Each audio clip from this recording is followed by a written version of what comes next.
Nirvatra by April Thomas, Book 1, Chapter 1. Slaughter Harvest. Swiftly she travels through the woods, too scared to stop and catch her breath. She has been running for what felt like hours. She had been doing all she can to outsmart her captors. She is aware that running back to her village would be a mistake. This is what they want to do, this is what they are hoping she will do. Now lies a Macon Nirvatran. Most Nirvatrans maintained a blue complexion, but her people have the ability to change their skin color to various shades of purple and blue, or to replicate another skin tone, temporarily. However, they rarely use this ability, and maintained a vivid blue complexion like everyone else of their realm. They're from a dying breed of Nirvatrans, fighting for the survival of their people. Nala is also the daughter of the most respected spiritual leader of her village and surrounding villages. She and others from her village were out on a hunt when she narrowly escaped Nava hunters who invaded her hunting camp. She knew these woods very well. However, her enemy was very determined to catch her. She knew what happened to the females that they captured, and she had no intention of becoming one of their victims.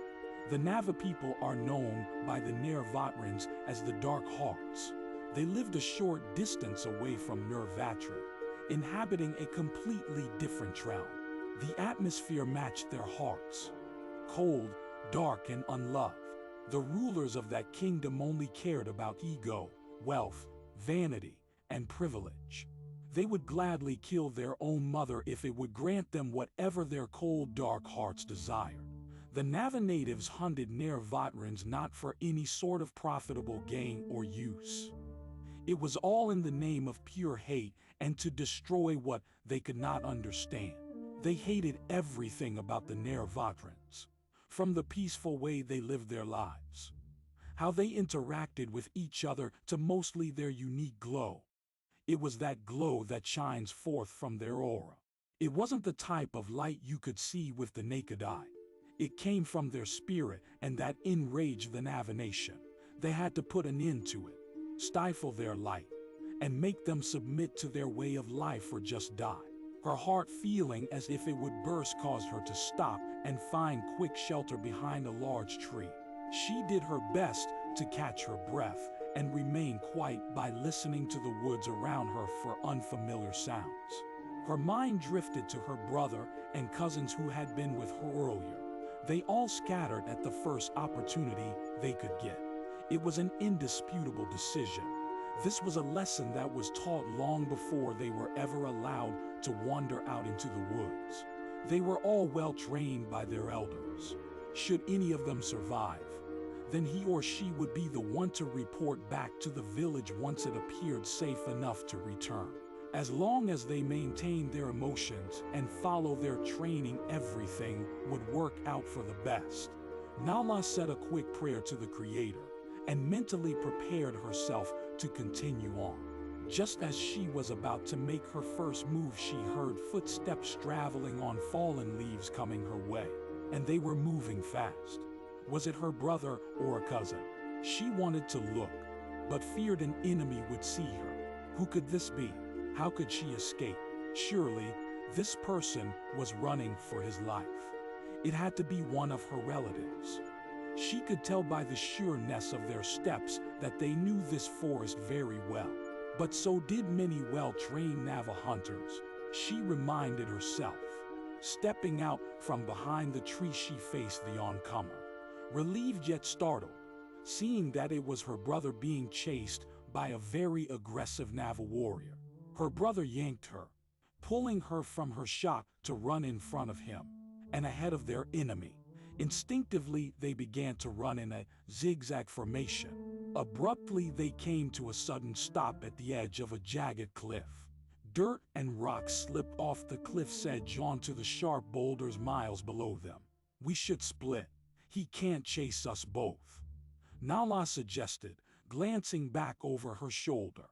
He was coming, and he appeared to have no intention of stopping. Victory would soon be in his reach. "You must get back to Poppy," he warned.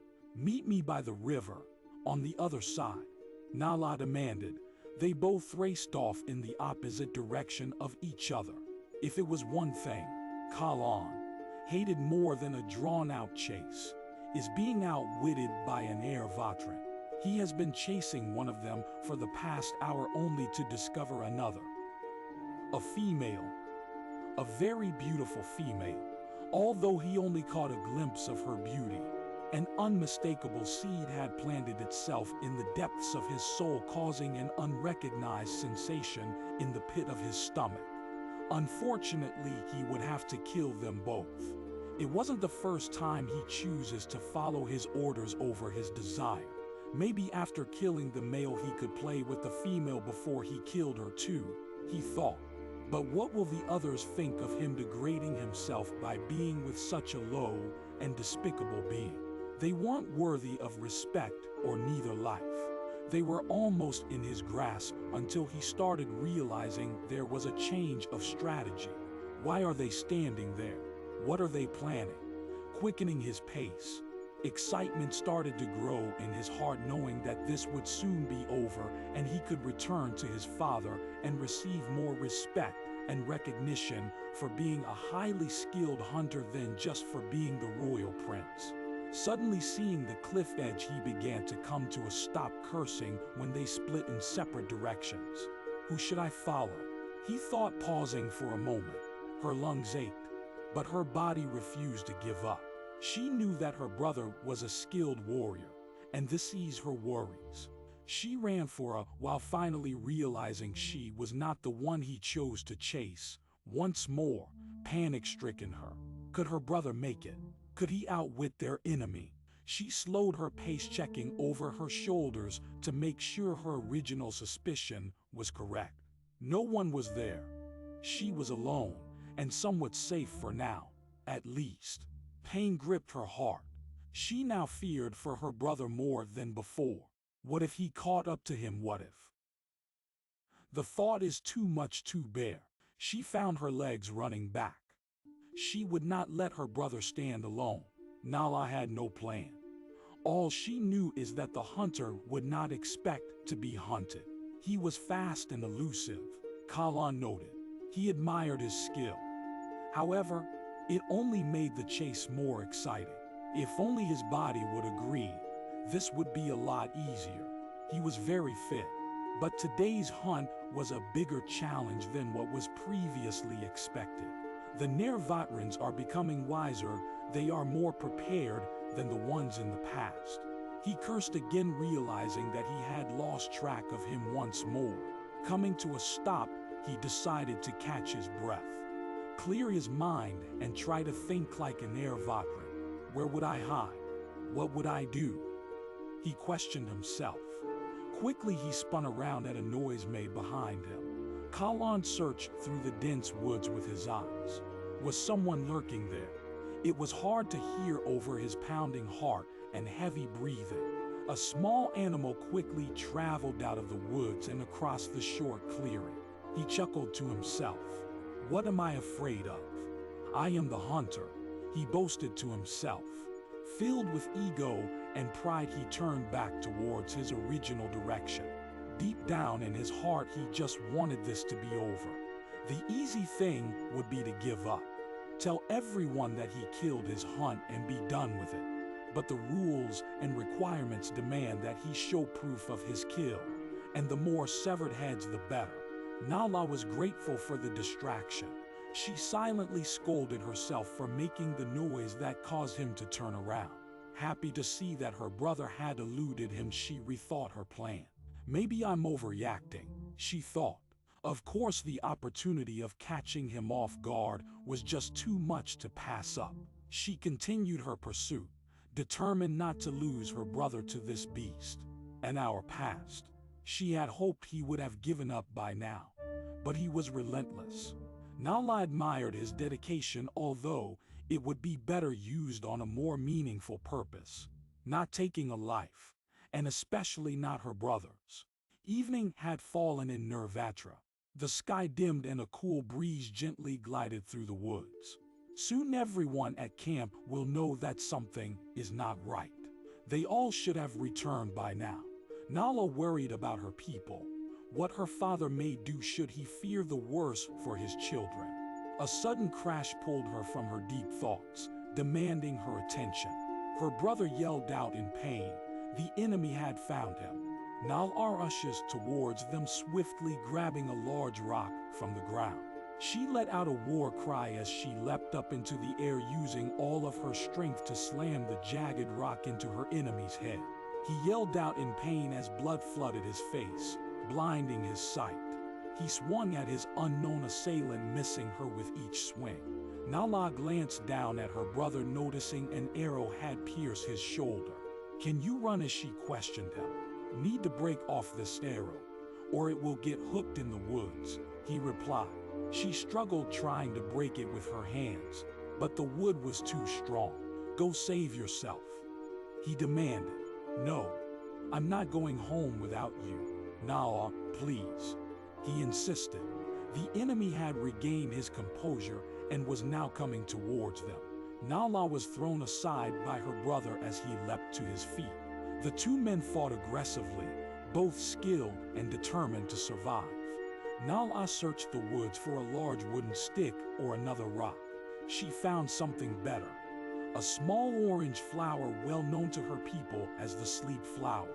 Just place a drop of the sap on your victim, and it will render them useless for hours. Carefully, she picked a flower using a small patch of leather skin from her pouch.